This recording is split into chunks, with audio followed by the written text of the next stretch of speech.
Жедел ақпарат. Ассалаумағалейкум, құрметті көрермендер. Ең соңғы жаңалықтарлаушылардың қатарынан білгіңіз келсе, лайк және подписация таңбаларын басып, біздің арнамызға жазылуды ұмытпаңыз. Қазақстан мегаполистерінің бірінде ауа температурасы 11 градусқа дейін түседі. Астана, Алматы мен Шымкентте 15 қазанда ауа райы қандай болады? Ауа райы болжамын Опометр порталы жариялады деп хабарлайды Қазнұр.кз. Бүгін Алматыда күн ашық болады. Күндіз ауа температурасы 14 градусқа дейін көтеріліп, түнде 0 градусқа дейін түседі. Желдің жылдамдығы 2,8 метр секунд деңгейінде болмақ.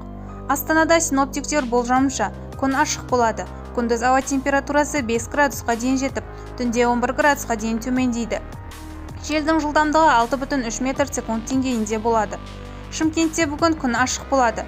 Күндіз термометр бағаны 25 градусқа дейін жетіп, түнде 8 градусқа дейін түседі. Желдің жылдамдығы 4 метр секунд деңгейінде болмақ. Бізді бақылауды жалғастырыңыз. Сау саламат болыңыз.